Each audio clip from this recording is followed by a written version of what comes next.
Hello everyone, Vonred1 here, and today I'm going to give my thoughts on this Project Scorpio reveal that happened yesterday, courtesy of Digital Foundry and Microsoft. I'm going to be honest, the specs for this are very good. Microsoft did not exaggerate with the power of this thing. They were exactly right, 6 teraflop GPU included. Um, the reveal itself didn't really show gameplay. There was an image of a game running on the Scorpio at 4K 60, what they said was the equivalent to ultra settings, and it was only using, I believe, 60 something percent of the GPU. So very impressive, although it was Forza, so that's not a hard game to run exactly. I could do that with my 1070.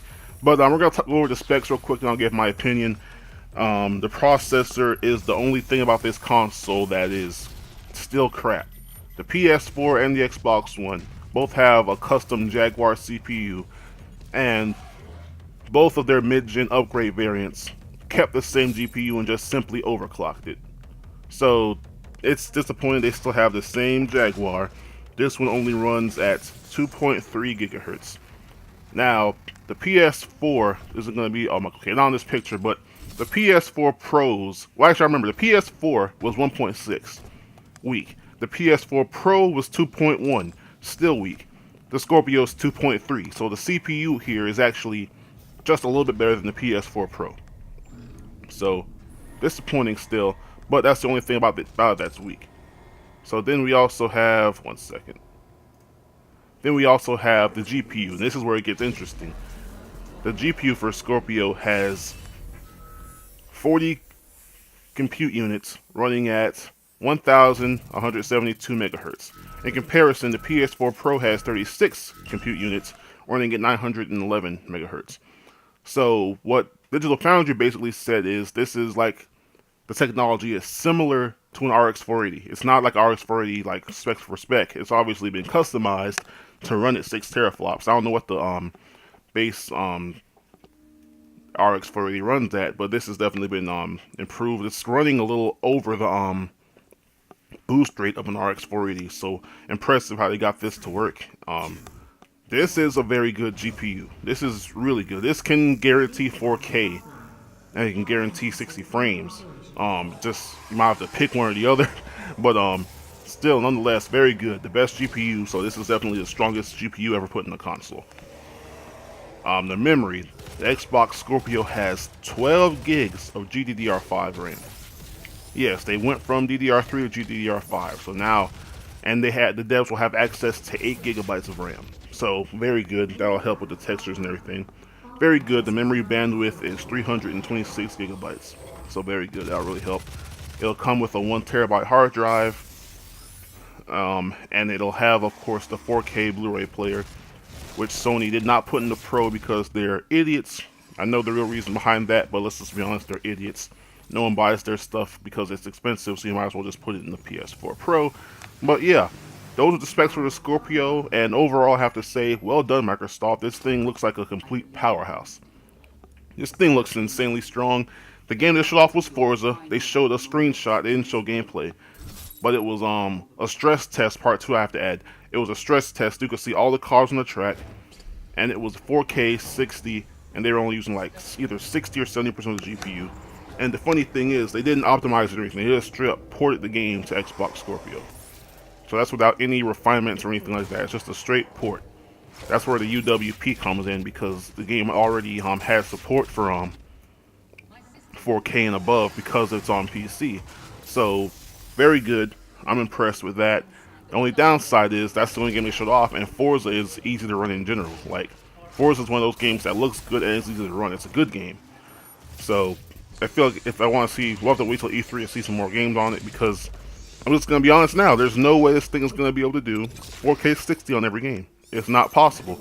And it won't be the machine's fault. It's because devs don't optimize their shit. For example, Quantum Break, a game published by Microsoft, that will not be 4K 60 on the Scorpio. It's not the Scorpio's fault, it's Remedy's fault, because that game is unoptimized as fuck. People have a 1080 Ti right now and can't max it out at 1080p and guarantee 60 frames. I haven't even seen any tests of it going above. I think I saw one video where a guy did 4K, he was getting like 20 frames, and this was I forget which card, but it was one stronger than the Scorpio. Crazy.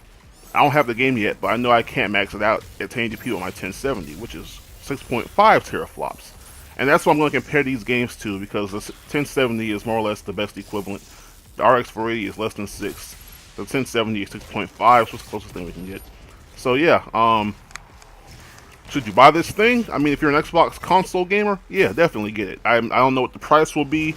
Since I have that same Jaguar CPU, I would assume 500. If it's more than that, I think they're kind of reaching, because that CPU is honestly just, that's just crap. I mean, they didn't really spend more money. The CPU price has gone down over the years, so that just helped them save some cost right there. The RAM, of course, is different and all that. But overall, I will say it's a good system so far. Looking, we need to see the games though. That's the next thing. This hardware is awesome, but we need the games. I don't need to see like, oh, we have Halo 6 running 4K 60. We know that's gonna happen. We know it will. That's not really even on the table right now. I want to see some new games taking advantage of it, like Crackdown 3. I'll probably show running on it. And by the way, I just want to see these games so I can know how they'll run on my 1070, because if they run good on Scorpio, they'll run a little bit better on my PC. So I just want to see how this works. But yeah, competition is good. I'm glad this thing is strong. I'm glad everyone's excited. But once again, let's wait till E3 and see what runs on it, because like I said, people say, what games are you talking about? They're not trying to be an asshole when they say that. They're just being honest. We just want to know what games, because these third-party games aren't going to be patched. There will be benefits from the rip because it's running better, like kind of like how the Pro has boost mode. There will be benefits like that, but still, we need to see what exactly the game's going to do, because I mean, Mass Effect Andromeda, the dev already said they're not going to even look at the Scorpio for this game, so that's a game that's just going to be, it'll be improved probably. It'll have a solid frame rate, but that'll be it. It'll still be like whatever resolution it is on the Xbox One. I would assume 1080p since it's a third-party game. But yeah, gotta see more of that. What about those games that are just unoptimized as hell? How are those gonna run? And what about the games that are just straight up too much for the hardware? Like, I'm sure this thing can handle like the next Battlefield game or the next EA Star Wars game. A Frostbite engine game, yeah, that'll be 4K 60 no problem, because the Frostbite engine is good. Same with their first party exclusives from Microsoft. But yeah, overall, just gotta see a little bit more. Gotta see the games. Gotta see how third party reacts to this, if they actually support it correctly. Because look at the Pro, lazy ass ports for the Pro patches. So yeah, let me know your thoughts down below in the comments. What do you think of the Scorpio? Are you getting one, or are you like me? You have a PC, so you don't really care. You just want to see how the game is run. So maybe devs now can start optimizing on other platforms as well. Let me know all that down below in the comments section, and I'll see you guys next time. Peace out.